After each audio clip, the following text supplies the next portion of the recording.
वक्रतुंड महाकाय सूर्यकोटि समप्रभा निर्विघ्नं कुरु देव सर्व कार्येषु सर्वदा।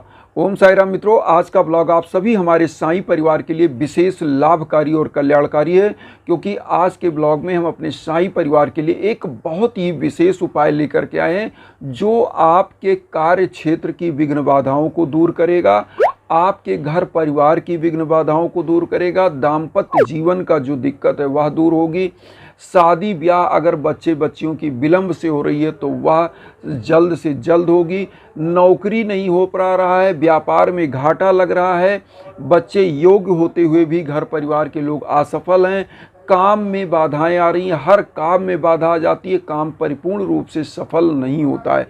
तो ऐसे लोगों के लिए आज हम संकष्टी चतुर्दशी का उपाय लेकर के आए हैं। जैसे पहले तो हम बता दें संकष्टी चतुर्दशी क्या है और कैसे इसको किया जाता है, किस देवता की पूजा की जाती है। तो सबसे पहले तो आप जान लें कि संकष्टी चतुर्दशी जो होती है या गणेश भगवान की पूजा में जो है इसमें मेनली किया जाता है। और इस संकष्टी चतुर्दशी दो आता है एक पक्ष में, पहला जो शुक्ल पक्ष, दूसरा कृष्ण पक्ष। शुक्ल पक्ष का जो चतुर्दशी होता है उसको कहते हैं विनायक संकष्टी चतुर्दशी, और कृष्ण पक्ष का जो होता है उसको चतुर्दशी संकष्टी बोलते हैं, संकष्टी चतुर्दशी। और इस दोनों में आपको यह उपाय कर लेना चाहिए। जैसे देखिए, आपको करना क्या क्या है, आपको लेना है दूर्बा वाली घास, 21 गांठ आपको उसको बना लेना है, घास की काट काट के छोटा छोटा ऐसे हाथ से ही रोल कर लीजिए, और 7 गांठ हल्दी ले लीजिए, और जो है गणेश भगवान की एक प्रतिमा लेनी है जिसमें लक्ष्मी जी की भी प्रतिमा होनी चाहिए, लक्ष्मी जी और गणेश भगवान। और इसी प्रकार से अगर आपके पास प्रतिमा नहीं तो आपको पोस्टर या फोटो ले लेना जिसमें लक्ष्मी और गणेश दोनों जी हों। पीला आसन बिछाइए, उस पर गणेश जी को स्थापित कर दीजिए, और स्थापित करने के लिए ओम गंग गणपतये नमः मंत्र का 11 बार जाप करिए और उस पीले आसन पर स्थापित कर दीजिए। अब इसी मंत्र का ओम गंग गणपतये नमः का 108 बार आपको जाप करना रहेगा, और उसके बाद एक लोटे में जल रख लीजिए, हल्दी और दूर्बा वाली घास 21 गांठ आपको लेना, 7 गांठ हल्दी। आप वहाँ पर बैठ जाइए, एक घी का दीप प्रज्वलित करिए और एक जो है अगरबत्ती या धूप बत्ती प्रज्वलित करिए, और ओम गंग गणपतये नमः मंत्र का जाप करिए। तो एक गट्ठी जो आपने छोटी सी घास की बनाई है और एक हल्दी श्री गणेश भगवान के चरणों में अर्पित कर दीजिए, और इसी प्रकार से आपको 7 बार में हल्दी और 21 बार में 21 गांठ जो है दूब आपको अर्पित कर देना है, और 108 बार ओम गंग गणपतये नमः मंत्र का जाप करते रहना है। जो हम आपकी स्क्रीन पर भी मंत्र दे रहे हैं उसको आप देख लीजिए, और इस मंत्र का आपको जाप करना है। इस मंत्र का सबसे पहले तो आप लाभ जान लें, और इस उपाय का देखिए, जिनके घरों में भीषण से भीषण बाधाएं आती हैं, दिक्कतें आ जा रही हैं, परिवार में वैमनस्यता, वैचारिक वैमनस्यता, शत्रु बाधा, हर तरफ विघ्न बाधाएं आ रही हैं, ऐसे परिवार को इस उपाय को करना ही चाहिए, क्योंकि कहा गया है कि निर्विघ्नं कुरु देव सर्व कार्येषु सर्वदा। गणेश भगवान जो समस्त विघ्नों के हरता हैं, उनके श्री चरणों में प्रणाम बारंबार। इसीलिए कहा गया है कि सभी देवताओं में प्रथम देवता गणेश जी हैं। और गणेश जी की आप कहानी जानते होंगे कि जब कार्तिकेय जी और गणेश जी का यह हुआ कि वह चारों धाम और चारों तीर्थों का वह भ्रमण कर लें पूरी दुनिया का, और तो गणेश जी तो भाई लंबोदर पर उनका सवारी चूहा था, कार्तिकेय जी का जो है मयूर था। तो कार्तिकेय जी तो पूरी दुनिया का भ्रमण करने चले गए, लेकिन गणेश जी ने क्या किया, अपने माता पिता का ही चारों तरफ से उन्होंने परिक्रमा कर लिया, और उस प्रकार से उनकी जीत हो गई, और वह चारों धाम अपने माँ बाप को कर लिए।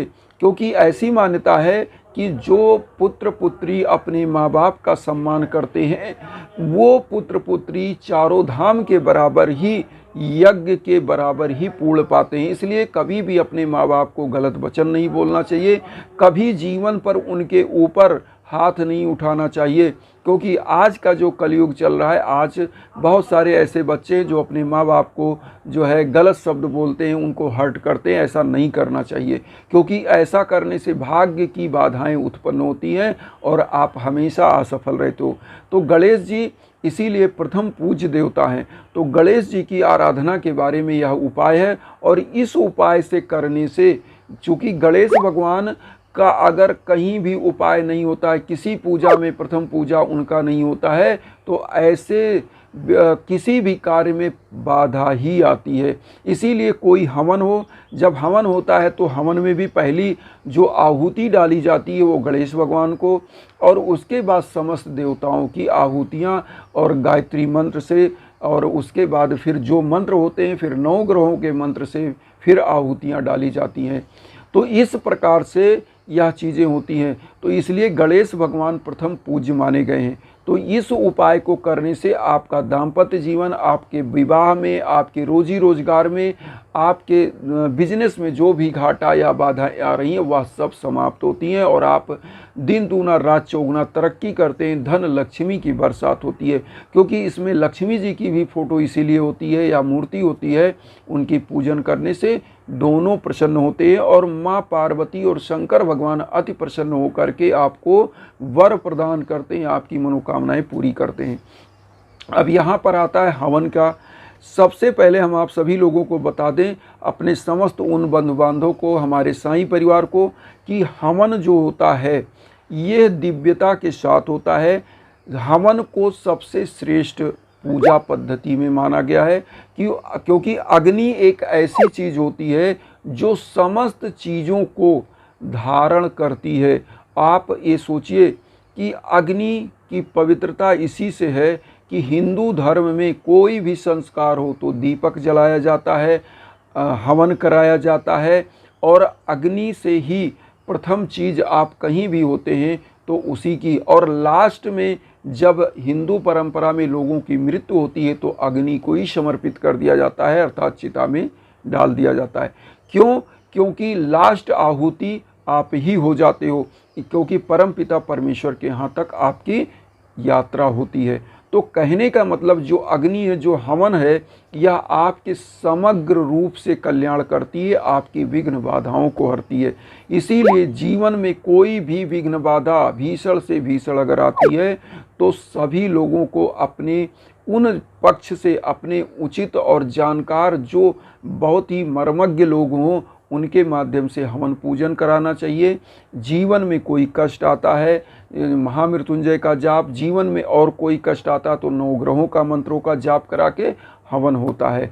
आपको पुत्र नहीं हो रहा है, आपके घर में लोगों के जैसे जॉब नहीं हो रही है, लड़ाई झगड़े का माहौल चल रहा है, दाम्पत्य जीवन में कोई कष्ट चल रहा है, ऐसे समयों में इन उपायों को किया जाता है। और यह उपाय 101 प्रकार की जड़ी बूटियों के लकड़ियों से और मिलाकर उससे जब हवन होता है तो दिव्यता होती है। क्योंकि यजुर्वेद जो ग्रंथ है उसमें हवन के बारे में ऐसा ही वर्णन है।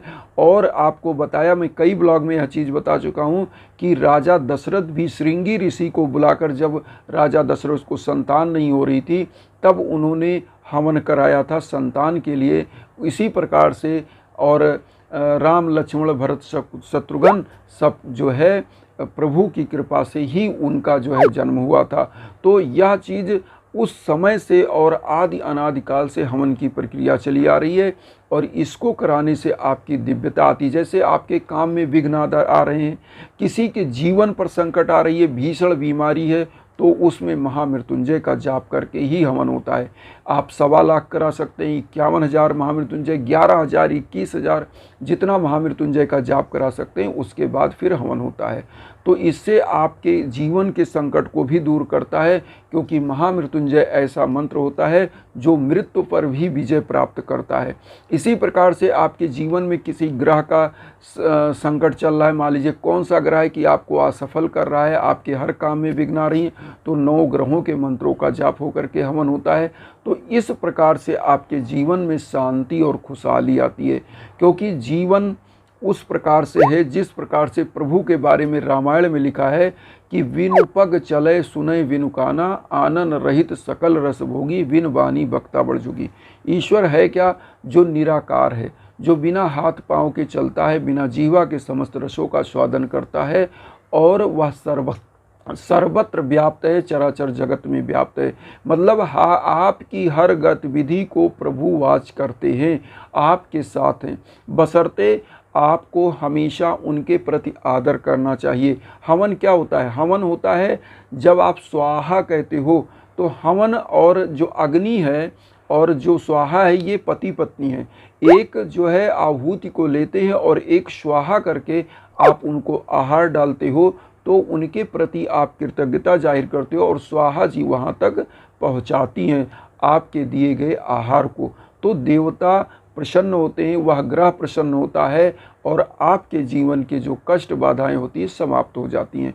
इसीलिए हम आप सभी लोगों से बार बार अपने ब्लॉग पे भी कहते हैं कि जो साईं भक्त कष्ट में हो, जो लोग, क्योंकि देखिए जब लोगों का सहयोग आप करते हो तो आपको भी उसका दशांश लाभ मिलता है आशीर्वाद के रूप में। तो किसी का भी, इसीलिए कहा गया है कि सर्वत्र इस चराचर जगत में जो समस्त आत्माएं हैं उस प्रभु की दी हुई हैं। कोई जीव हो, कोई जंतु हो, हमारे साईं बाबा भी थे तो आप देखेंगे वह जीव जंतु मनुष्य सभी लोगों का वह सहयोग करते थे और सभी के लिए उपस्थित होते थे।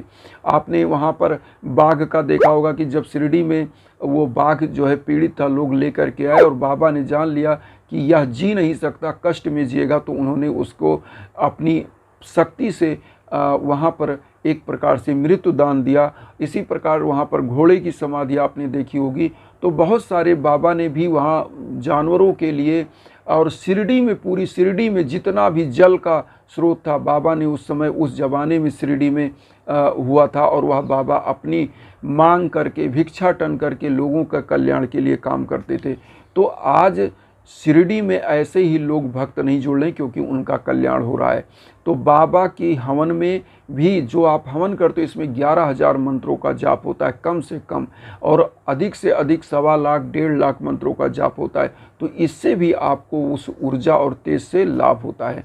तो आप सभी लोगों से हम यही कहेंगे कि आप एक दूसरे का सहयोग करिए और मुझे भी अपना परिवार बनाइए, क्योंकि वसुधैव कुटुंबकम की जो भावना हम लेकर चल रहे हैं उसमें हम सभी लोग जुड़ें, एक साथ चलें और उन साईं भक्तों तक वीडियो को ज़रूर शेयर करिए जो किन्हीं कारणों से कष्ट में हैं, दुख में हैं। इन्हीं भावना के साथ ओम साई राम।